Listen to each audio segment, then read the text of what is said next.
Normalmente lo que vamos a hacer entonces es hacer el balance total. Podríamos hacer también un balance de productos, pero eso va a depender de cuánta información tengamos al respecto. En este caso nos vamos a ir a hacer un balance de masa total. Un balance de masa total que va a venir dado por la estequiometría. Entonces en este caso vamos a hacer el balance de masa total basados en la estequiometría. Para eso entonces vamos a considerar, como les decía, la reacción que un molde A nos da un molde B y un molde D. Y vamos a hacer un análisis similar al que hacíamos en el curso de química analítica, donde tenemos un inicio, donde tenemos un cambio y donde tenemos un final. Un inicio que dice que A entra pura y solo entra A, entonces tenemos que el flujo de masa de A es el flux de masa inicial de A por el área, que es igual al flujo volumétrico inicial por la concentración inicial de A. Y al inicio no tenemos nada de B ni de D. Entonces hay un cambio, ¿verdad? Hay un avance en el reactor, y entonces en la posición Z yo tengo un cambio de menos X moles de A que se han transformado en B y en D. Y al ser la estequiometría un molde A que me da un molde B y un molde D, entonces tengo que menos X se transforma en X moles de B y X moles de D. De esta manera al final yo tengo que en el punto Z la concentración de A es igual al flux de masa de A inicial por el área menos X. O lo que es lo mismo, el flujo inicial volumétrico por la concentración inicial de A menos X. Y además tengo X moles de B y X moles de D. En total, entonces yo voy a tener A, que son el flujo inicial de A menos X, más los moles de B, más los moles de D. Por eso es más X. O lo que es lo mismo, el flujo volumétrico inicial por la concentración inicial de A, menos X, que es lo que tengo de A en la posición Z, más lo que tengo de B, que es X, más lo que tengo de D, que es X. De esta manera, el flujo de masa total en la posición Z va a venir dado por el flujo de masa inicial de A más X, ¿verdad? Viéndolo como NA inicial de A por A, o el flujo volumétrico inicial por la concentración inicial más X. Pero también, por otro lado, nosotros sabemos que en la posición Z, la concentración de masa de A o el flujo de masa de A va a venir dado por NA por A. Y ahora no es el NA inicial, sino sería el NA en la posición Z por el área. O lo que es lo mismo, el flujo volumétrico en Z por la concentración de A. Entonces yo puedo igualar estas dos cosas. Puedo igualar que el flujo final de A en la posición Z, que es NA0 por A menos X, es igual a NA por A. Entonces yo tengo que X es igual al flujo másico inicial de A menos el flujo másico de A en la posición Z. En realidad lo que significa es que lo que ha reaccionado de A, que es X, es igual a lo que tenía inicialmente de A menos lo que tengo en la posición Z, ¿verdad? Eso es físicamente lógico. Y esto es lo que quiero decir acá. Físicamente el cambio X en la posición Z es igual al flujo de masa inicial de A menos el flujo de masa de A en la posición Z. O sea, lo que reaccionó es lo que tenía inicialmente menos lo que tengo ahora en la posición Z. ¿Okay? Por otro lado, yo tengo que el flujo de masa total o el N total, el flux total por el área, es igual a el flujo de masa inicial de A más X. Eso lo deducimos anteriormente, ¿verdad? Vean acá, donde tenemos que el flujo de masa total viene dado por el flux de masa inicial de A más X.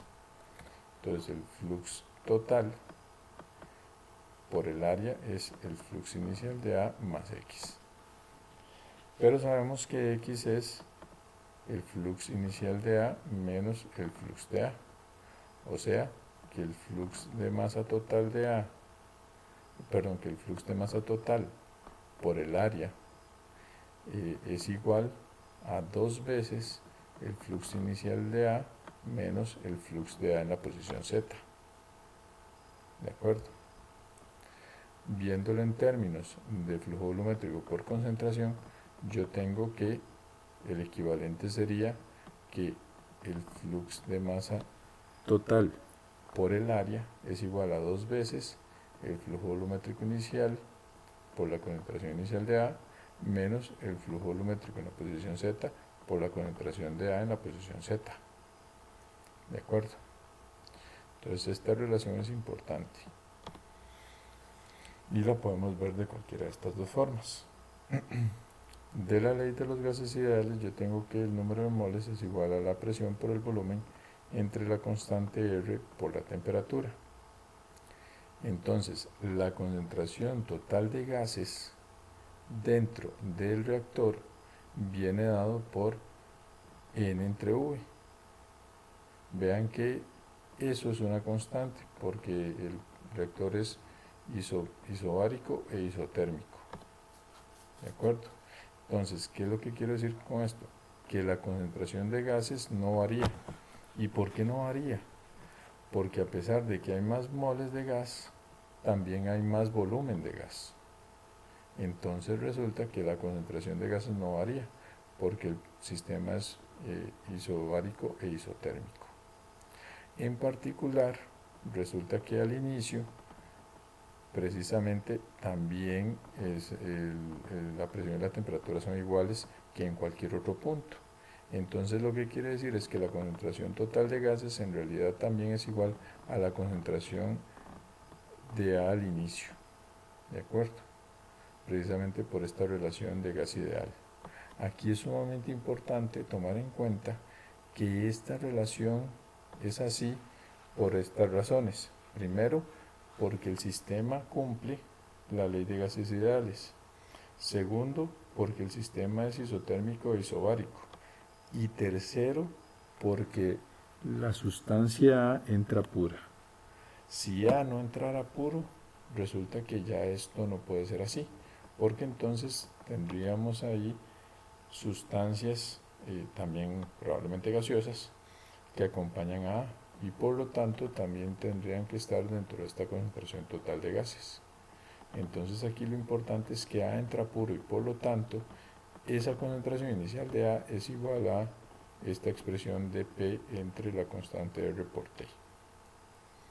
Vean que en este párrafo estoy tomando las 4 condiciones específicas que me dice el problema en la última frase de la descripción. ¿De acuerdo? Entonces este análisis es sumamente importante porque implica muchas suposiciones específicas del problema. ¿Ok?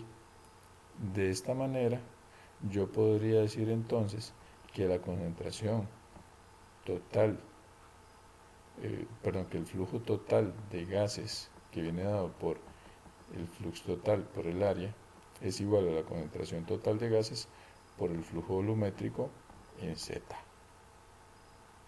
Pero esa concentración total de gases yo la puedo describir como la concentración inicial de A, porque el valor es el mismo. Entonces, el flujo total de gases viene dado por la concentración inicial de A por el flujo en la posición Z. Y a la vez, eso va a ser igual a lo que teníamos acá. O sea, 2 veces el flujo inicial volumétrico por la concentración inicial de A menos el flujo volumétrico por la concentración de A en la posición Z. Entonces, de esta manera, yo encuentro una relación entre la concentración de A y el flujo volumétrico. en la posición Z y despejo el flujo volumétrico en la posición Z. Entonces, tomo esta expresión acá, concentración inicial de A por Q igual a 2Q0 por la concentración inicial de A menos Q por la concentración de A y despejo el Q. De tal manera que Q me da 2 veces el flujo volumétrico inicial por la concentración inicial de A dividido entre la concentración de A en el punto Z más la concentración inicial de A. Ahora lo que voy a hacer es simplemente simplificar. Ya ahora sí tengo dos expresiones, ¿verdad? Aquí hago un resumen de las expresiones, ¿verdad? Lo primero que tengo es esta primera expresión, que es la que habíamos visto inicialmente del modelo y de la ley de conservación de masa de A en el reactor, que me da origen a esta expresión de acá, que señalo como número 2, en donde ya he hecho la ley de la multiplicación en la derivada. Entonces tengo que el flujo volumétrico en la posición Z por la derivada de la concentración de A con respecto a Z más la concentración de A en la posición Z por la derivada del flujo volumétrico con respecto a Z es igual a menos K por la concentración de A al cuadrado por A. Y de la otra expresión que acabamos de obtener tengo la relación entre Q y la concentración de A. Esto lo que voy a hacer es sustituirlo acá y sustituirlo acá también, ¿okay? Pero entonces para eso voy a hacer la derivada, y al hacer la derivada me da que la derivada de Q con respecto a Z es menos 2 veces Q0 por CA0 entre CA más CA0 al cuadrado por la derivada de lo de adentro, que es la derivada de la concentración de A con respecto a Z. Y sustituyo ahora sí. Esto viene para acá y esto viene para acá. Entonces ahora lo que corresponde es sustituir 3 y 4 en 2 y hacer un tratamiento algebraico. Entonces sustituyo y lo que voy a hacer es sacar un común. Luego de sacar el común saco un denominador común y simplifico. Entonces lo que me queda es que 2 veces el flujo volumétrico inicial por la concentración inicial de A dividido entre la concentración de A más la concentración inicial de A por la derivada de la concentración de A con respecto a Z y por la concentración inicial de A dividido entre la concentración de A más la concentración inicial de A es igual a menos K por la concentración de A al cuadrado por el área. Esto lo voy a simplificar más. Entonces me queda de esta manera, ¿verdad? La concentración de A inicial al cuadrado arriba y la concentración de A más la concentración inicial de A al cuadrado en el denominador. Puedo entonces integrar varias de las constantes dentro de una sola variable que vamos a llamar m. Y entonces tenemos esta expresión de acá. Bueno, de aquí tomo todo lo que sea constante y lo paso a dividir y integro todas esas constantes en m. Entonces m va a ser igual a la constante K por el área entre 2 veces el flujo volumétrico inicial por la concentración de A al cuadrado. Y vean que esta m tiene unidades de metro a la 8 entre kilomol a la 3. Son unidades que realmente son inusuales, pero así es. Podemos ver lo que es dimensionalmente consistente porque vean que aquí tengo unidades de concentración a la 4 en el lado izquierdo por unidades de concentración, perdón, unidades de 1 entre concentración a la 4 por unidades de concentración, o sea, unidades de concentración a la 3 en el denominador, y abajo tengo un delta z, entonces me queda el metro a la 8.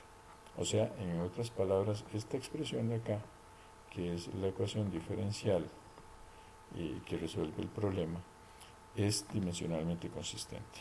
¿Cómo se resuelve esto? Esa es la pregunta, ¿verdad? Bueno, la forma de resolverlo, que ya también la habíamos visto en algún momento, es por medio de fracciones parciales. En este caso, nada más voy a hacer el desarrollo de cómo quedaría la expresión para luego que ustedes saquen los 4 puntos y resuelvan el sistema de ecuaciones. Entonces tenemos esta expresión y lo que hacemos es tomar el lado izquierdo y dividirlo en 4 componentes. un componente que va a ser con una constante v entre CA, un componente que va a ser con una constante w entre C al cuadrado, una componente con una constante x entre la concentración de A más la concentración inicial de A, y un componente con la constante y que va a estar dividido entre la concentración de A más la concentración de A al cuadrado. Todo esto, bueno, pasamos a multiplicar todo este factor y entonces me queda esta expresión que está acá.